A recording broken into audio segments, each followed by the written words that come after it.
जोहार दोस्तों, स्वागत है आपका झारखंड न्यूज नेटवर्क में। आइए देखते हैं आज की तमाम बड़ी खबरों को। गिरिडीह में जुआरियों के खिलाफ बड़ी कार्रवाई, 20,000 रुपए नगद समेत 5 हिरासत में। गिरिडीह में बुधवार को जुआरियों के खिलाफ पुलिस ने बड़ी कार्रवाई की है। दरअसल पुलिस ने बगोदर थाना क्षेत्र के पोचरी गांव के जुआ अड्डे पर छापा मारा है। इस दौरान 5 लोगों को जुआ खेलते रंगे हाथों पकड़ा गया है। उनके पास से 20,000 रुपए और बाइक बरामद किया गया है। इस संबंध में सरिया बगोदर के एसडीपीओ धनंजय कुमार ने बताया कि हमें गुप्त सूचना मिली थी कि बगोदर थाना क्षेत्र के पोचरी गाँव में एक स्थान पर जुआ के अड्डा का संचालन हो रहा है। सूचना की पुष्टि होने पर बगोदर थाना प्रभारी के नेतृत्व में टीम गठित कर उक्त स्थान पर छापेमारी की गई। पुलिस के पहुंचते ही सभी लोग भागने लगे, जिसके बाद बगोदर पुलिस ने खदेड़ कर 5 लोगों को पकड़ लिया। मौके पर से नगद 20,000 रुपए और बाइक को भी जब्त किया गया है, जिसे बगोदर पुलिस थाना लेकर आई है। वहीं 5 लोगों को हिरासत में लेकर पूछताछ की जा रही है। बता दें कि बगोदर थाना क्षेत्र के कई इलाकों में जुआ अड्डा का संचालन होता है। इन अड्डों पर कई लोग अपना भाग्य आजमाने पहुंचते हैं। गिरिडीह पुलिस की साइबर अपराधियों के खिलाफ बड़ी सफलता, 2 ठग गिरफ्तार, ऐसे देते थे वारदात को अंजाम। गिरिडीह पुलिस ने साइबर अपराधियों के खिलाफ चलाए जा रहे अभियान के दौरान 2 शातिर साइबर अपराधियों को गिरफ्तार करने में सफलता हासिल की है। जानकारी के मुताबिक वे लोगों को पहले फर्जी लिंक भेजते थे, इसके बाद वे उनका व्हाट्सएप हैक कर ठगी की घटना को अंजाम देते थे। गिरफ्तार अपराधियों में बगोदर थाना क्षेत्र के अटकाडी का अनुज प्रसाद और जामताड़ा जिले के कर्माटाड़ क्षेत्र के रहने वाले धीरन मंडल हैं। इन दोनों साइबर अपराधियों के पास से पुलिस ने 9 मोबाइल फोन, सिम कार्ड सहित 5 एटीएम कार्ड बरामद किए हैं। गिरफ्तार आरोपियों की जानकारी गिरिडीह के एसपी दीपक कुमार शर्मा ने बुधवार को प्रेस वार्ता कर दी। पुलिस अधीक्षक दीपक शर्मा ने पत्रकारों को बताया कि प्रतिबिंब पोर्टल के माध्यम से यह सूचना प्राप्ति हुई कि गिरिडीह जिले के बगोदर और गांडे थाना क्षेत्र के कुछ साइबर अपराधी आम लोगों को ठगी करने का काम कर रहे हैं। इस सूचना के बाद साइबर डीएसपी आबिद खान के नेतृत्व में एक टीम का गठन किया गया। साइबर के डीएसपी के नेतृत्व में बनाई गई स्पेशल टीम ने बगोदर और गांडे थाना क्षेत्र के कई इलाकों में छापेमारी कर इन दोनों अपराधियों को दबोच लिया। धनबाद आयकर चार्ट में लक्ष्य से 2 गुना से अधिक कर की वसूली। धनबाद आयकर परिक्षेत्र में वित्तीय वर्ष 2023-24 के दौरान लक्ष्य से 2 गुना से अधिक कर की वसूली हुई है। धनबाद चार्ट में वित्तीय वर्ष के दौरान 296 करोड़ रुपए का कर वसूली का लक्ष्य था, जिसके विरुद्ध 814 करोड़ रुपए की कर वसूली हुई। वहीं वित्तीय वर्ष 2022-23 में 331 करोड़ रुपए का आयकर वसूली का लक्ष्य था, जिसके विरुद्ध 781 करोड़ रुपए का आयकर की वसूली की गई थी। पहले ही दिन घटे प्रश्न पत्र, जेरोक्स कराकर देनी पड़ी परीक्षा। सरकारी स्कूलों में वार्षिक परीक्षा मंगलवार से शुरू हो गई है। वहीं परीक्षा के पहले ही दिन व्यवस्था की पोल खुल गई। पिछले साल की तरह ही इस बार भी अधिकांश विद्यार्थियों में प्रश्न पत्र कम पड़ गए। ऐसे में शिक्षकों को या तो सीआरपी से संपर्क कर प्रश्न पत्र मंगवाना पड़ा या जेरोक्स करवाकर परीक्षा देनी पड़ी। स्कूलों ने इसकी जानकारी पदाधिकारियों को भी दी है। जिले में प्रथम पाली की परीक्षा में 1,70,502 परीक्षार्थी को शामिल होना था। इनमें से 1,55,600 विद्यार्थी शामिल हुए। वहीं दूसरी पाली में 51,035 विद्यार्थियों को शामिल होना था। इसमें से 47,140 विद्यार्थी ही शामिल हुए। स्कूलों में पहली से 7वीं कक्षा तक के बच्चों की परीक्षा शुरू हुई है। सुबह 9:30 बजे से 11:30 बजे तक परीक्षा ली गई है, लेकिन इस दौरान लापरवाही देखने को मिली। स्कूलों को परीक्षा का प्रश्न पत्र कम दिए जाने से स्कूल प्रबंधक को परेशानी हुई। प्रधानाध्यापक और शिक्षकों को प्रश्न पत्र की फोटोकॉपी करवानी पड़ी। इस चक्कर में आधे घंटे का समय गुजर गया। पूर्व मंत्री योगेंद्र साव से ईडी की पूछताछ शुरू, खाना लेकर पहुंची विधायक अंबा प्रसाद। झारखंड के पूर्व मंत्री योगेंद्र साव बुधवार को रांची के ईडी कार्यालय में हाजिर हुए। जांच एजेंसी ने उनसे पूछताछ शुरू कर दी है। ईडी ने उन्हें बालू के अवैध कारोबार से जुड़े मामले में पूछताछ करने के लिए 3 अप्रैल को ईडी दफ्तर बुलाया था। ज्ञात हो कि ईडी ने अंबा प्रसाद और उनके करीबियों पर 12 मार्च को छापा मारा था। छापेमारी के दौरान ईडी को विभिन्न ठिकानों से कुल 30 लाख रुपए बरामद हुए थे। इसमें से 15 लाख रुपए गोविंदपुर के सीओ शशि भूषण के घर से मिले थे, वहीं 11 लाख रुपए योगेंद्र साव के साले मुकेश साव के घर से बरामद किए गए थे। इसके अलावा मोबाइल फोन समेत कई दस्तावेज की बरामदी हुई थी। आज इन सारी चीजों पर भी ईडी की टीम पूछताछ करेगी। बता दें कि बड़कागांव विधायक अंबा प्रसाद उनके पिता योगेंद्र साव के द्वारा अवैध तरीके से जमीन कब्जेदारी, रंगदारी व बालू के तस्करी से जुड़े कांड को लेकर कई मामले दर्ज हैं। ईडी के समन की अवहेलना मामले में पूर्व सीएम हेमंत सोरेन की अदालत में पेशी। ईडी के समन की अवहेलना मामले में बुधवार को हेमंत सोरेन की रांची के सीजीएम कोर्ट में पेश होगी। वे वीडियो कॉन्फ्रेंसिंग के जरिए अपनी बात रखेंगे। जमीन की अवैध तरीके से खरीद बिक्री मामले में झारखंड के पूर्व सीएम हेमंत सोरेन को ईडी ने 10 बार समन भेजा था, लेकिन इनमें से सिर्फ 2 बार ही वे उपस्थित हुए थे। गिरिडीह के बड़कीटाड़ जंगल में मिला अज्ञात व्यक्ति का शव, इलाके में फैली सनसनी। गिरिडीह में बुधवार की सुबह ताराटाड़ थाना क्षेत्र के बड़कीटाड़ जंगल से एक अज्ञात व्यक्ति का शव बरामद हुआ है। पुलिस ने शव को कब्जे में लेकर पोस्टमार्टम के लिए गिरिडीह सदर अस्पताल भेज दिया है। जानकारी के अनुसार ताराटाड़ थाना क्षेत्र के बड़कीटाड़ जंगल में बुधवार की सुबह ग्रामीण घूम रहे थे। इसी बीच ग्रामीणों की नजर जंगल में पड़े शव पर पड़ी। शव अर्धनग्न स्थिति में है। घटना के बाद ग्रामीणों ने हो हल्ला किया तो आसपास के लोग मौके पर पहुंचे और फिर मामले की जानकारी पुलिस को दी गई। घटना के बाद पुलिस मौके पर पहुंची और शव को कब्जे में ले लिया। फिलहाल शव किसका है इसकी पुष्टि नहीं हो सकी है।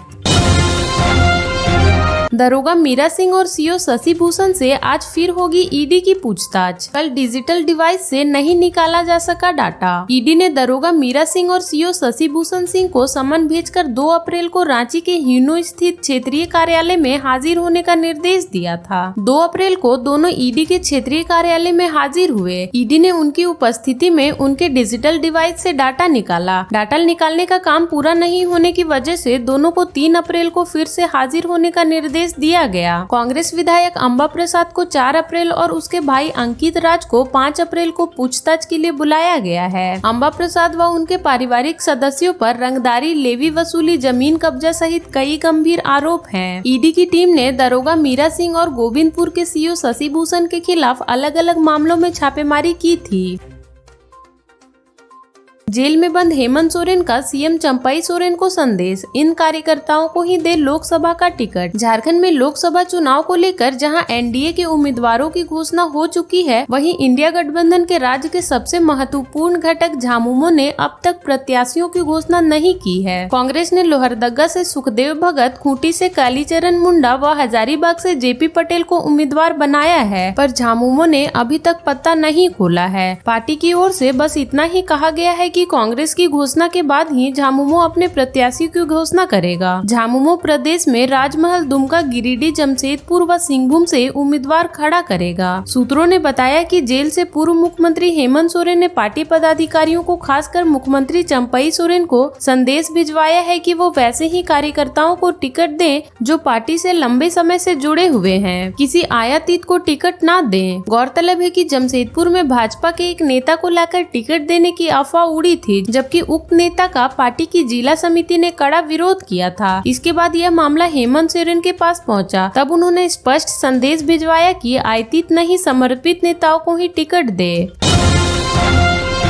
फिर बदल सकता है झारखंड में मौसम का मिजाज, 4 अप्रैल से कहीं बारिश तो कहीं लू चलने का अनुमान, अलर्ट जारी। झारखंड में मौसम का मिजाज एक बार फिर बदल सकता है। 4 अप्रैल से राज्य के कुछ हिस्सों में बादल और बारिश तो कुछ हिस्सों में लू चल सकती है। लू चलने को लेकर मौसम विज्ञान केंद्र ने अलर्ट जारी किया है। कहा है कि 4 से 6 अप्रैल तक कोल्हान और संथाल वाले कुछ हिस्सों में लू चल सकती है। वहीं तापमान 3 से 4 डिग्री सेल्सियस तक बढ़ सकता है। इस दौरान लोगों से एहतियात बरतने का आग्रह किया गया है। रांची मौसम विज्ञान केंद्र के प्रभारी डॉक्टर अभिषेक आनंद ने कहा कि 5 अप्रैल तक मौसम शुष्क रहेगा। 6, 7 और 8 अप्रैल को राज्य के कुछ हिस्सों में गर्जन के साथ बारिश हो सकती है। 6 अप्रैल को राज्य के उत्तरी हिस्से और 7 अप्रैल को उत्तरी के साथ साथ मध्य में कहीं कहीं गर्जन के साथ बारिश हो सकती है। 8 अप्रैल को राज्य के दक्षिणी तथा मध्य हिस्से में कहीं कहीं बारिश हो सकती है। चूँकि यह बारिश थंडर स्ट्रोम के कारण होने वाली है, इस कारण पूरे पूरे जिले में बारिश नहीं होगी। जहां से बादल गुजरेगा वहां बारिश होगी। राजधानी का अधिकतम तापमान मंगलवार को 35 डिग्री सेल्सियस रहा। जमशेदपुर का तापमान 40 डिग्री सेल्सियस के करीब दर्ज किया गया। मौसम विज्ञान केंद्र ने 6 अप्रैल को राजधानी का अधिकतम तापमान 38 और न्यूनतम 24 डिग्री सेल्सियस तक जा सकता है। इसके बाद मौसम के बदलाव होने पर तापमान थोड़ा गिर सकता है। ब्राउन शुगर और अफीम की अवैध बिक्री से झारखंड हाईकोर्ट नाराज। रांची एसएसपी को दिया ये निर्देश। राजधानी रांची सहित राज्य में ब्राउन शुगर अफीम ड्रग्स की धड़ल्ले से बिक्री को लेकर झारखंड हाईकोर्ट ने गंभीरता से लिया है। जस्टिस सुजीत नारायण प्रसाद व जस्टिस अरुण कुमार राय की खंडपीठ ने मामले को स्वतः संज्ञान लेते हुए उसे जनहित याचिका में तब्दील कर दिया। खंडपीठ ने मौखिक रूप से कहा कि राज्य में नशा का अवैध कारोबार चिंताजनक है। नशा से युवाओं की जिंदगी बर्बाद हो रही है। नशे का प्रभाव उनके स्वास्थ्य पर पड़ रहा है। नशे का कारोबार करने वाले के खिलाफ सख्त कार्रवाई होनी चाहिए ताकि इस अवैध कारोबार पर पूरी तरह से रोक लग सके। खंडपीठ ने रांची के एसएसपी को नशा का कारोबार करने वाले के खिलाफ कड़ी कार्रवाई करने का निर्देश दिया है। विक्षुब्धों को साधने का प्रयास। बैठक में नहीं पहुंचे जयंत सिन्हा और सुनील सोरेन। झारखंड में प्रत्याशियों की घोषणा के बाद एनडीए ने पहली बैठक पर अपनी एकजुटता दिखाई। मंगलवार को प्रदेश भाजपा कार्यालय में बैठक कर लोकसभा की सभी 14 सीटों में जीतने का संकल्प लिया। इस बैठक के माध्यम से विक्षुब्ध नेताओं को साधने का प्रयास किया गया। बैठक में भाजपा के उन 5 सांसदों को भी बुलाया गया था जिनका टिकट इस बार काटा गया है। इनमें से 3 सांसद ही बैठक में शामिल हुए। हजारीबाग सांसद जयंत सिन्हा व दुमका सांसद सुनील सोरेन बैठक में शामिल नहीं हुए। वहीं चतरा सांसद सुनील सिंह, लोहरदगा सांसद सुदर्शन भगत व धनबाद सांसद पीएन सिंह ने बैठक में शामिल होकर पार्टी के प्रति अपनी निष्ठा दिखाई।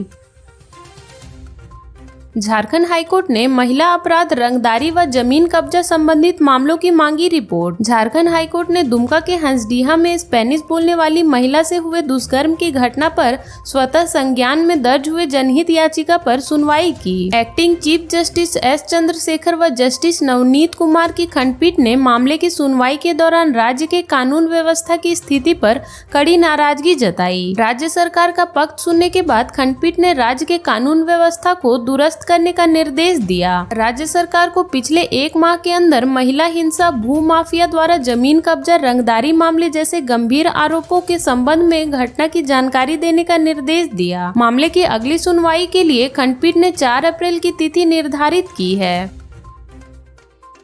हटाए गए देवघर एसपी। चुनाव आयोग ने नए पदस्थापन के लिए मांगे नाम। एक पार्टी विशेष के पक्ष के काम करने की शिकायत करने के बाद चुनाव आयोग ने देवघर के एसपी अजीत पिंडर टुंगटुंग को पद से हटा दिया है। आयोग ने राज्य सरकार से देवघर एसपी के पद पर पदस्थापित करने के लिए 3 अधिकारियों का पैनल मांगा है। इसके अलावा पुलिस विभाग के 3 रिक्त या प्रभार में चल रहे पदों को भी भरने के लिए कहा गया है। चुनाव आयोग ने दुमका आईजी, पलामू डीआईजी और रांची के ग्रामीण एसपी के रूप में पदस्थापित करने के लिए नामों का पैनल मांगा है। क्यों नहीं सुधर रही रांची की ट्रैफिक व्यवस्था। झारखंड हाईकोर्ट ने राजधानी रांची में ट्रैफिक की लचर व्यवस्था को लेकर दायर जनहित याचिका पर सुनवाई की। जस्टिस रंगन मुखोपाध्याय व जस्टिस दीपक रोशन की खंडपीठ ने मामले की सुनवाई करते हुए मौखिक रूप से कहा कि राजधानी रांची की ट्रैफिक व्यवस्था में सुधार क्यों नहीं हो रहा है। दिन भर शहर में जाम की समस्या बनी रहती है। खंडपीठ ने ट्रैफिक की स्थिति पर नाराजगी जताते हुए रांची के ट्रैफिक एसपी को तस्रीर उपस्थित होने का निर्देश दिया है। मामले की अगली सुनवाई 3 अप्रैल को होगी। खंडपीठ ने कहा कि सड़क किनारे दुकानदारों द्वारा अतिक्रमण किया जाता है। इससे जाम की समस्या अधिक होती है। जाम से लोग त्रस्त होते हैं। कई जगहों पर ट्रैफिक सिग्नल खराब है।